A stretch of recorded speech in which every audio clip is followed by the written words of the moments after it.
श्री वल्लभाचार्य जी के वंश में श्री गिरधर लाल जी महाराज हुए हैं। वल्लभ कुल के अनुयायी हैं।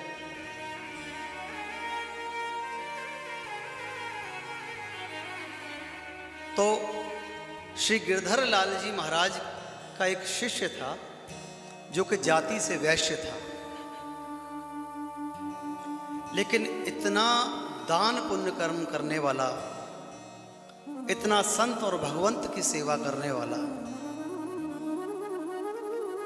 हर समय हाथ जोड़कर गुरुदेव के समक्ष खड़ा रहता है। गुरुदेव, कोई संत सेवा हो तो बताइए, कोई भगवंत सेवा हो तो बताइए।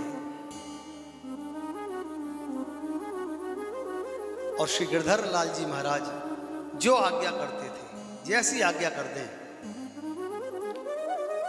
वो वैश्य वैसी ही सेवा को पूर्ण कर देता था।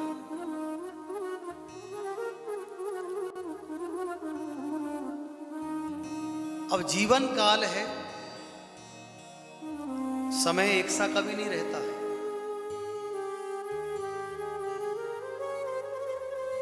कभी कोई ऊपर है तो कोई नीचे है, कोई नीचे है तो कोई ऊपर है। इसी प्रकार से भक्ति का मार्ग है। कोई ये कहे कि भक्ति के मार्ग में ये पूर्ण है, ऐसा कहना ही गलत है।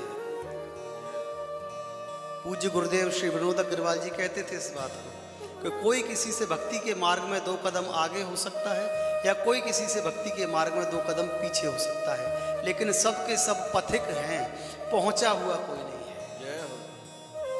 अगर कोई पहुंचा हुआ होगा तो वो इस संसार में रहेगा ही नहीं, और जो इस संसार में है, इस संसार की भोग वस्तुओं में लिप्त है, उनका भोग करता है, तो समझो अभी राहगीर है। हो सकता है 10 किलोमीटर आगे निकल गया हो सकता है 5 किलोमीटर पीछे आ रहा हो, लेकिन हम उसे पहुंचा हुआ नहीं कहते। हम कह देते हैं ना, बड़े पहुंचे हुए हैं। जो पहुंचे हुए होते हैं उनकी पहुंच भी बड़ी ऊपर तक होती है, उन्हें इस संसार की आवश्यकता नहीं होती, फिर वो पहुंचे हुए ही होते हैं।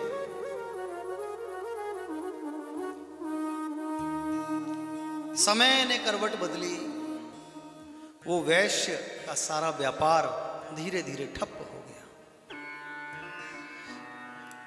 जितने मन और लगन के साथ संत और भगवंत की सेवा करता था, धन के अभाव के कारण अब वो सेवा नहीं हो पाती थी।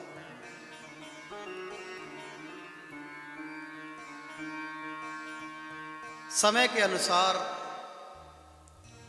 समय तो गतिमान है, उस वैश्य ने अपना शरीर त्याग दिया। अब उसका जो पुत्र है वो श्री गिरधर लाल जी महाराज की सेवा में रहता है।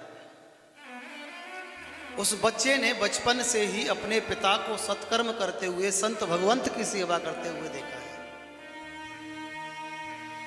अब उस बच्चे के हृदय में भी ये भावना है कि जिस प्रकार से मेरे पिताजी संतों की सेवा करते थे, जिस प्रकार से मेरे पिताजी भगवंत सेवा करते थे, क्यों ना मैं भी अपने जीवन में ऐसे ही सत्कर्म करूं, ऐसे ही पुण्य कर्म करूं।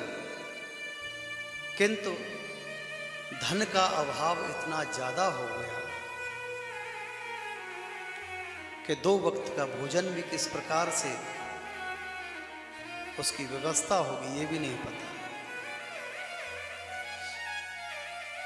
एक दिन वो बालक श्री गिरधर लाल जी महाराज के पास पहुंचा, चरणों में निवेदन करने लगा, गुरुदेव, जिस प्रकार से मेरे पिताजी संत भगवंत की सेवा करते थे, मेरे हृदय में भी ये भाव जागृत होता है कि मैं भी वही सेवा करूं, मैं भी उसी तरह से सेवा करूं। किंतु गुरुदेव, धन का इतना अभाव है कि सुबह के भोजन के बाद शाम के भोजन की व्यवस्था किस प्रकार होगी ये पता नहीं रहता। लेकिन हृदय का भाव है कि मैं संत सेवा करूं।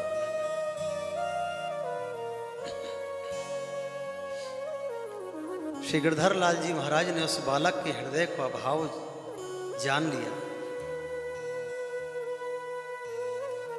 धीरे धीरे उसके बालों पर हाथ फिराते रहे, कहने लगे कि बालक, तेरा भाव बड़ा उत्तम है। इस संसार में ईश्वर ने धन संपदा ऐश्वर्य सबको दिया है, बहुतों को दिया है, ज्यादा से ज्यादा भी दिया, कम से कम भी दिया, लेकिन उस धन को सतमार्ग में लगाने का हृदय, संत सेवा भगवंत सेवा में लगाने का मन सबको नहीं दिया है। कोई कोई बिरला ऐसा है। श्री गिरधर लाल जी महाराज बड़े प्रसन्न हुए। बालक ने कहा, गुरुदेव कुछ ऐसी कृपा कीजिए कि मेरे मस्तक पर हाथ रख दो। जीवन में कुछ एक समय ऐसा आए कि मैं भी संत भगवंत की सेवा कर सकूं। श्री गिरधर लाल जी महाराज ने श्रीनाथ जी के चरणों में निवेदन करते हुए उस बालक के मस्तक पर हाथ रखा। कहा, जाओ तुम्हारा कल्याण हो।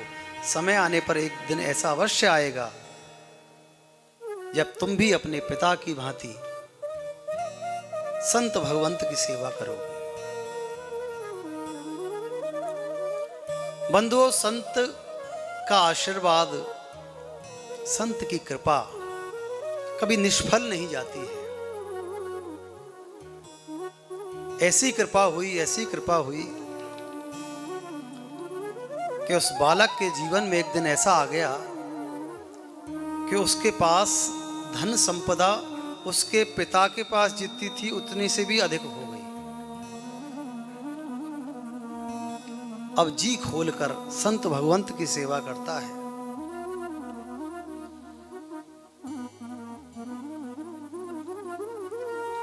एक दिन गुरुदेव से आकर पूछने लगा, गुरुदेव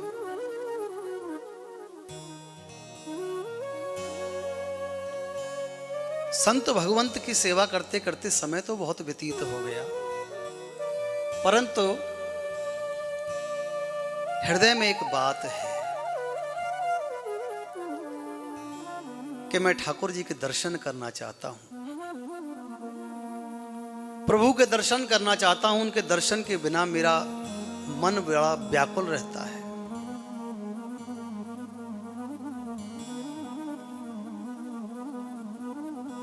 ठाकुर जी का दर्शन कैसे हो? तो श्री गिरधर लाल जी महाराज कहने लगे कि प्रीतम प्रीत ही ते पइये। सेवा तो कैसे भी कर दो, लेकिन प्रभु का साक्षात्कार, प्रभु के दर्शन तो प्रीत से ही हो सकते हैं। जिस दिन प्रभु की याद में उनका नाम लेते हुए नेत्रों से अश्रुपात होने लगे, नेत्र सजल हो जाएं, हृदय भर आए, तो समझना कि प्रभु प्राप्त होने वाले हैं, प्रभु दर्शन देने वाले हैं। क्योंकि हृदय कमल का सिंहासन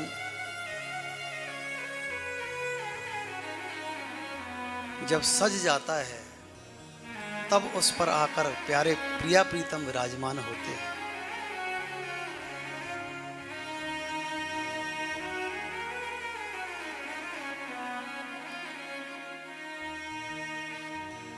संत की बात सुनकर वो चला गया। कई दिन व्यतीत हो गए।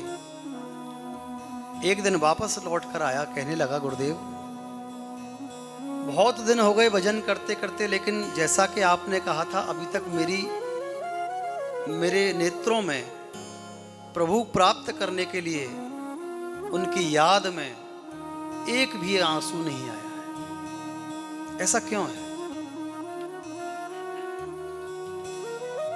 मन बड़ा व्याकुल है कि प्रभु के दर्शन करूं, लेकिन उनका नाम लेने के बाद भी ना नेत्रों से आंसू आते हैं, ना हृदय भर जाता है।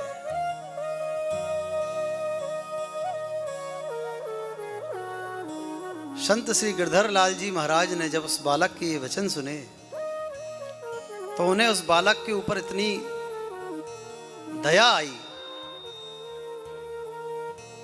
कि वो सोचने लगे कि इस बालक की भक्ति में कोई कमी नहीं है,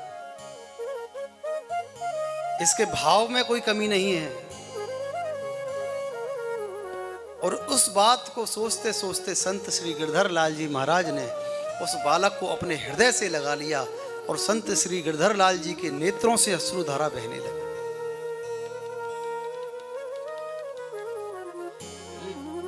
उनके नेत्रों से बहे हुए जो अश्रु हैं, वो अश्रु की बूंदें जब उस भक्त के ऊपर गिरी तो संत की आंखों से गिरा हुआ एक एक अश्रु मोती के समान होता है।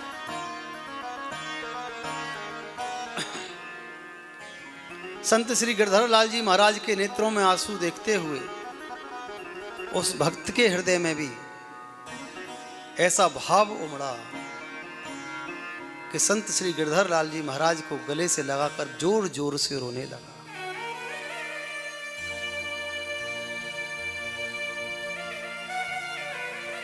जब जोर जोर से रोने लगा, संत श्री गिरधर लाल जी महाराज ने कहा